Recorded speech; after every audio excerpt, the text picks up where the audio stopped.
It's the one place in Las Vegas where we went time traveling for Nevada's 150th birthday. Dinosaurs rule and roam to other museums too. Our eco fashion show was styling the recyclables. And there are many more stories at the Springs Preserve, where all that matters is what's elemental.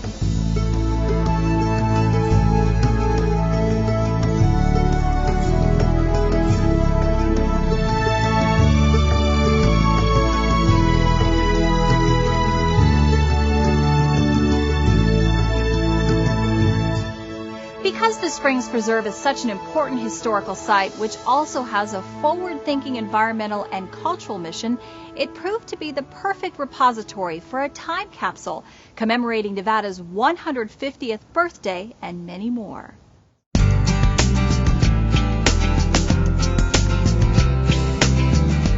There were options on where to put the time capsule, but when it came down to it, the Springs Preserve and to be part of the Nevada State Museum, this was a perfect place. Well, this is a Nevada treasure. I mean, the Springs Preserve is something that, you know, the history of this goes back thousands of years with the Native Americans and then John Fremont, who came through here, and the pioneers, and then the Springs Preserve has evolved, and we've preserved that so that the future generations can see that, but also how this valley has grown. So at the end of a year-long sesquicentennial celebration that spanned the state and staged 500 events, it was a high-stakes challenge to pack enough messages in a bottle to encapsulate the Nevada experience. We wanted to put Nevada past, Nevada present today, and kind of what we hope to be the dreams, and will either be shown to be prescient or perhaps not. But what can be counted on to endure the half-century of suspended animation until the capsule sees the light of day once more during the state's bicentennial year of 2064 is the kind of pride and persistence that motivated the founding of the modern Springs Preserve and has always been essential to Nevada. I think what is the most gratifying to me is I truly believe that if you can dream it, it can happen. And this place we dreamed, and it happened bigger than any of us imagined. Well, I think our slogan captures it perfectly. Battle-born, Nevada proud. I mean, the people of our state are so proud of our history and who we are and what we will become.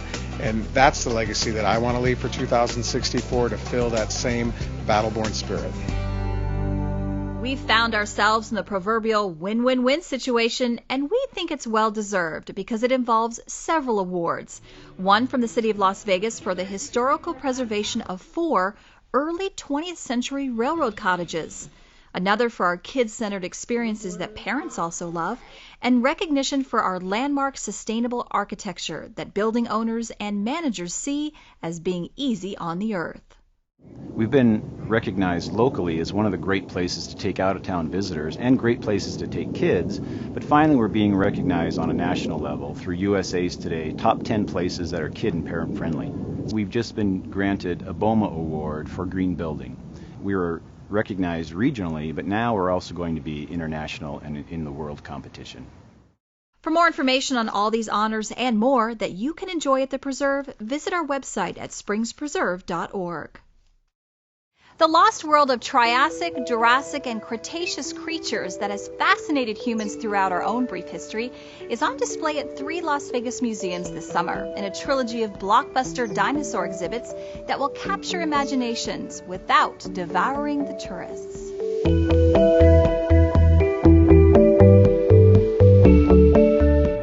The saga began in the middle of May with the unveiling of a Mesozoic maze at the Las Vegas Natural History Museum. The dinosaur revolution is a journey through time. The kids will actually take this journey going through a maze, and they'll go through the 3 different eras of the Mesozoic, which is the time that all of the dinosaurs lived when they were on Earth. So as the kids take this journey, they'll be able to have a very interactive activities as they go. They'll be able to create their own dinosaurs in an activity. They'll be able to discover dinosaur tracks, mimic dinosaur behavior. The journey continued as the Discovery Children's Museum opened its immersive experience of dinosaur life in a land of fire and ice. It is the first child-centered traveling exhibit that explores the range and environment of dinosaurs. The exhibit will transport families, children and parents, back into a time when T-Rex roamed the earth and his environment. So that was swampy boglands, volcanoes. We'll have the cold side of that equation where Trotons really liked the icy tundra at least part of the year. They actually snowbirded. They would live in warm climate and also cold climate. And the Springs Preserve is combining 2 exhibits into one that will offer photo ops with a Triceratops as well as a role-playing game for dinosaur drivers. And it has some animatronic dinosaurs that will move, and they include, for example, a half-size Triceratops as well as a half-size T-Rex, a hanging pterodon, some rubbing stations for fossils, and some more information about fossils in general. That will be paired with the Be the Dinosaur exhibit, and that particular exhibit includes a number of stations. They're kind of like video. Think of them almost like arcade stations or video machines. Basically, all the different dinosaurs are linked together. So a visitor will be able to drive, so to speak, a dinosaur through a virtual environment. They can either choose to be a T-Rex or choose to be a Triceratops, so a omnivore or carnivore as well as an herbivore. They're also looking for water, looking for refuge, avoiding predators, looking for food items, that type of thing. Interactivity has also been the key to arranging this collaboration that will benefit all of the exhibit's visitors. We realized that all 3 of us would have dinosaur exhibits this summer, so when better to talk about a collaboration and see about getting people to come and visit each other's institutions. We came up with a 20% discount across the line on general admission tickets at each of the facilities. So it's worth triple the trips to these 3 museums that are already famous for their dinosaurs, hands-on experiences, and family-friendly activities. Kids come in, play, touch. They think they're playing, but in actuality, they're really learning. I think visitors of all ages will get something out of this, but it's basically really geared for our younger visitors. And then ours is really geared more towards families experiencing what the life of the dinosaur might have been. Altogether, this amounts to a colossal co-production that will allow fans and future scientists to create their own scenarios for a dinosaur story that's still being told. Eat or be eaten is the theme and the dilemma of our new live animal show that sounds like the ultimate in gladiatorial combat, but is really about the natural and eternal struggle for survival between predator and prey in the Mojave Desert. We're going to use animals from our living collection, so native mammals, reptiles, and invertebrates live on stage, and be able to try to identify with the audience. You know, is this animal a predator? Is it prey? Or maybe it's both, so there might be some surprises there. And then, of course, as everybody's come to expect with our in-house shows, lots of audience participation. So we want to make this as fun as possible for our guests. So some really fun, interactive ways to learn these concepts. For more information, visit our website at springspreserve.org. We rolled out the green carpet for local models and designers who work the runway at a charitable event supporting the preserve, and introduced new concepts in eco-friendly clothing that ran the gamut from homespun to high fashion.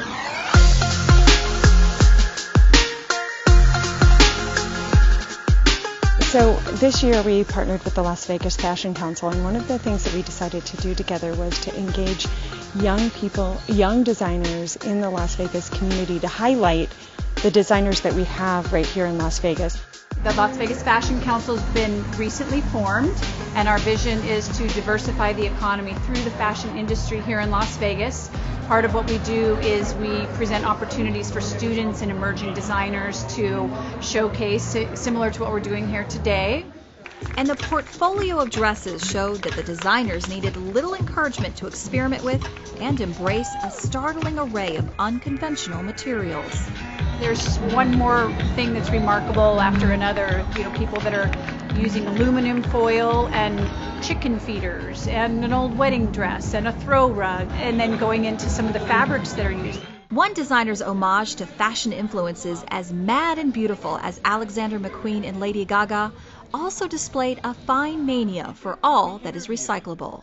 My background is art, so I do a lot of paper, poster board, plastic canvas, physical canvas. You name it, if it's not sewable, I like doing it. I like using it. And these are the sustainable threads that are being woven into our youthful and growing fashion community. Not only do we like to highlight the conceptual pieces that are relatively art, that are made out of recycled materials that maybe you wouldn't actually wear, we also thought that it would be appropriate to highlight very wearable, retail, marketable clothing on the runway at the Springs Preserve. Which elevates this earth-loving wardrobe above anything that's just collectible, comfortable, or popular. It brands the wearer or admirer as someone who's environmentally and socially responsible, and perfectly suited for a setting like the Springs Preserve. Our hugely popular butterfly habitat will be closed during the hottest summer months, but you can still follow all our flight plans for a relaunch in the fall by visiting our website at springspreserve.org. On our exploration loop trail, you can now walk, bike, or take a vintage train ride through an outdoor art gallery of abstract icons, tribal masks, mythical beasts, and everlasting blooms that are all the work of one man who bends steel at will into shapes as intricate as the imagination.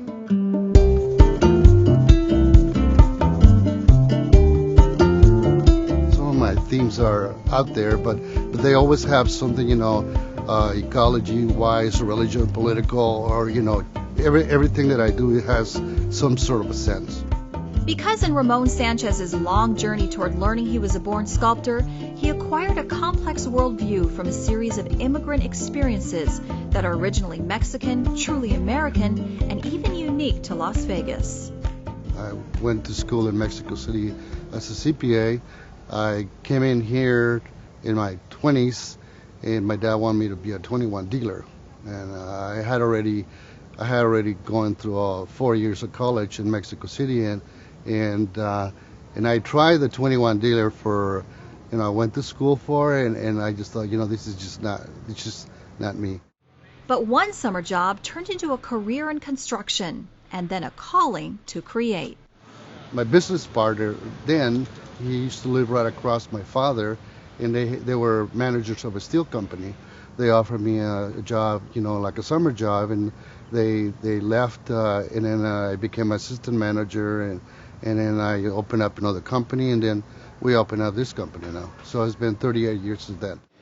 And that made him fluent in all things related to everyday steel, and even the highly specialized metals necessary for Nevada's nuclear test site. We used to be a big suppliers of the test site, and that's one of the reasons why we became so familiar with all types of metals and steel. In forging this unforgiving material, he took inspiration from the monumental and fantastic works of the great masters of Mexican art. I like the expression of, like you said, Diego Rivera, Frida Kahlo, Alfredo Siqueiros, all those people. In a sense, they kind of guide me to do something, that I make in steel. It's a little more difficult making steel and make some kind of a sense on it, but I'm a terrible painter. But doodling will do any time of the day or night to sketch his waking and sleeping dreams. Sometimes it's been on a napkin, sometimes it's been in just regular paper or construction paper, basically anything, that is available to me right then. I actually, I'm hard to sleep, so I have a pencil and a piece of paper, so I get up and start doodling, and then, I proceed to do something with it. And an industrial-scale process of cutting, then extruding his visions into their final beautiful forms. We have this humongous base oxyfuel that is 14 foot by 28 foot, so we were able to cut, in one piece and then pull them out and do a three-dimensional. Which are mammoth in size and full of meaning as well. I also want to turn it into art, and I want to turn it into a statement too. And his renditions of globalization and desert flowers serve as enduring reminders of the interdependence and connectedness of life itself, all over the earth and at home here in our own preserve as well. I came here with my son and my grandkids, and I loved it because it's such a peaceful, tranquil, and it just makes you actually enjoy everything the desert has to offer. The risks of scorched earth and parched plants are inherent in the practice of summer gardening here in the Mojave, but they can be managed if you understand some of the hot properties of our desert-ready landscape at the preserve.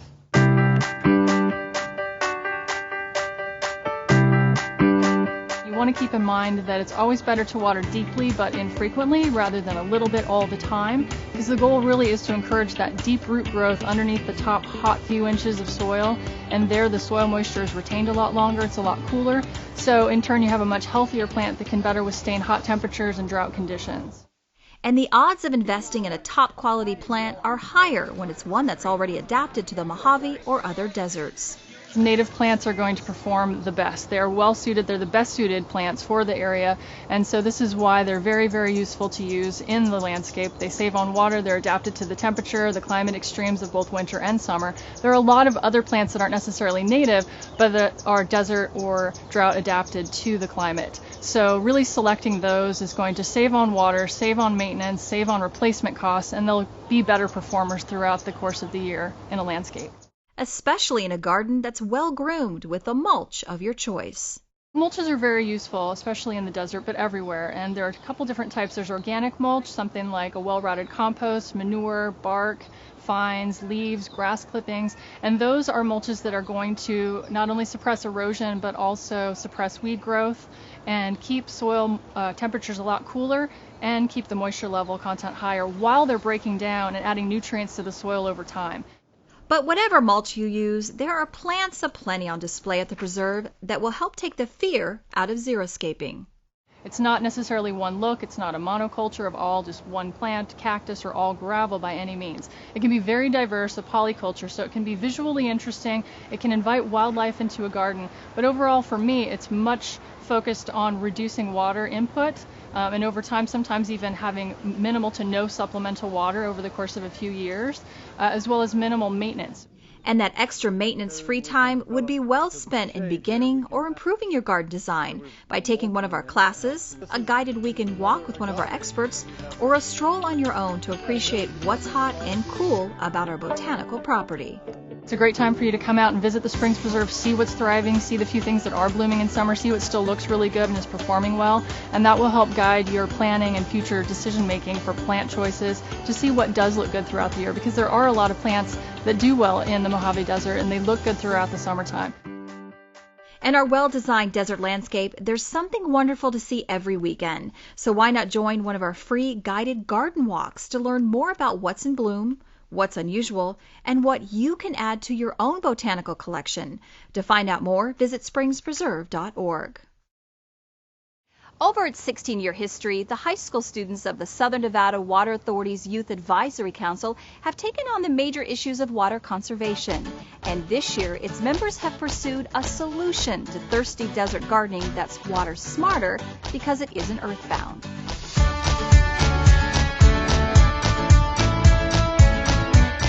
The Youth Council's work is always impressive because of its gifted kids who are mostly interested in how much they can give back.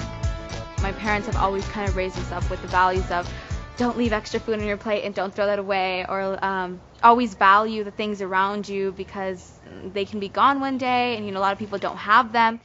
In the true tradition of the Youth Council, their processes and products have been wonderfully self-governed and self-motivated. After our first meeting, I kind of sat back, listened to everybody, different ideas that they had, and one of the things that they were really focused on was the hydroponics unit. So we narrowed down a couple of the options and basically sat back and let them run with it. So the design is theirs. And it's based on the elegantly simple but profound solution of growing produce in a system that's soil-free and easier on the water use. It's basically a project where we can teach about water conservation and obviously food growth, because it uses about 80% less water just to grow the same amount of food about 3 times as fast. But it's a complicated project that presented the eager students with all the challenges of gardening, engineering, and chemistry. The framing you have to do, and the inclination, and the nutrients, the pH system, and all that stuff. A lot of the things that I actually learned in chemistry last year came in handy. What does a seedling need? What does it need to develop those first strong leaves, and then the stem to get it stronger? And with that knowledge, I've kind of, try to put it in place into here, and, adjusting that nutrient solution base every 2 weeks, along with the pH, which has to have a certain acidity to it for the plants not to burn the roots. Even though the final configuration of the unit is still in a state of flux, the students are fulfilling their mission of education by showing off their accomplishments to littler kids using a miniature tabletop version. So we were talking about kind of rotating through and having kids come on field trips here in the Springs Preserve, and that's why we made the smaller hydroponic system that's right inside, so that we can kind of take the cart around and show that with the brochures, like, this is what we do with this, kind of read it off and just educate the younger kids in a really nice, fun, exciting way. Because these students have learned and are now teaching that nothing is insoluble for such a council of youthful yet serious problem solvers.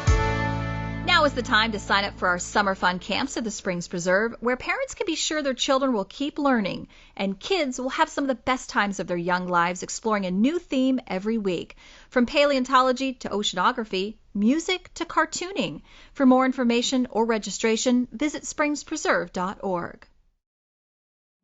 Making your own cheese at home might seem like quite the complex gastronomic process until you see Chef Cicely whip up her simply delicious dishes of sweet ricotta that will serve nicely for breakfast or dessert.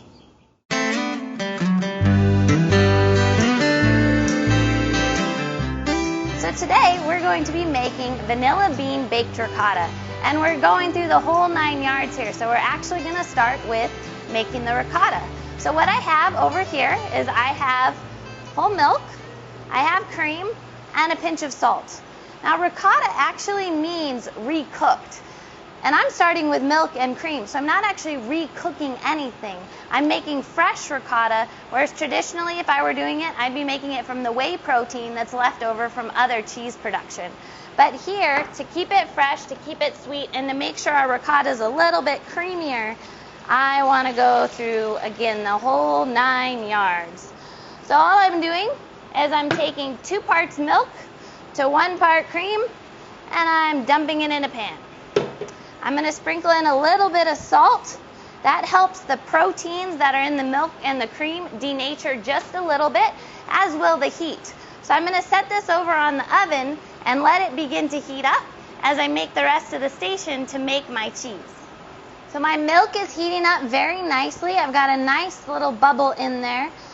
And now I'm going to add an acid. What the acid is going to do is it's going to cause all those proteins to coagulate, pull together, and I'm going to get some lovely cheese curds. I have my choice of acids I can put in. Here I've got a combination of cider vinegar and a touch of lemon juice. I picked lemon juice in there just to give it a little bit more freshness and zest, because it's a summertime dessert. So I'm going to begin to pour some of this acid in. Going to bring my heat up just a touch, and I'm going to just gently stir it up, make sure that mixes well in there. And I can already see some of the cheese curds begin to pull away from the rest of the milk. So I didn't pour in all of the acid that I had set aside, all of my vinegar and lemon juice, because I want to make sure that I get just enough and not too much. So now I've got some nice curds forming, so I'm going to turn the heat down, let this continue to pull together, and just stirring it nice and easy, watching the texture change, watching my cheese come together, and it's coming out quite nicely. And now I've got my straining station right next door, ready for me to begin to sieve my ricotta cheese into my strainer. And all I'm going to do is just let this cheese sit, let the water, I can see, drain right out of there. until it gets to the thickness that I want. Because I'm going to be taking this cheese and actually making a dessert with it and rebaking it right away, I only want to let it drain for about 20 minutes or so. And once it cools, we will begin to make our baked vanilla bean ricotta cheese.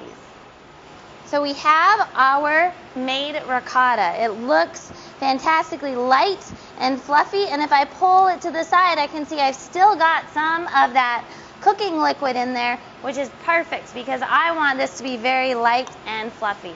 Now I'm going to take my ricotta and I'm going to combine some other things into it to actually make it into a lovely sweet dessert.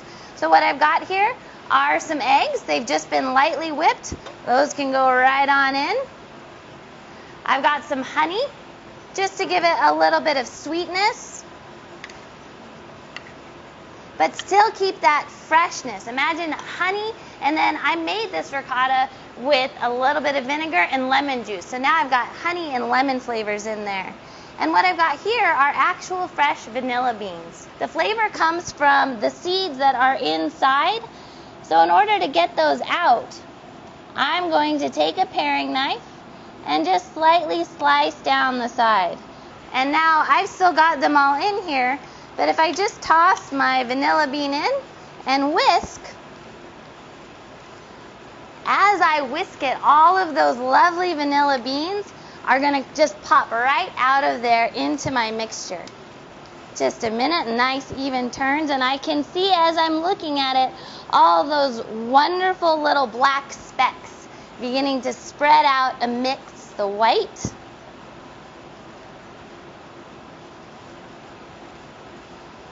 And just when you think you're done mixing, it's probably a good idea to mix it just a little bit more.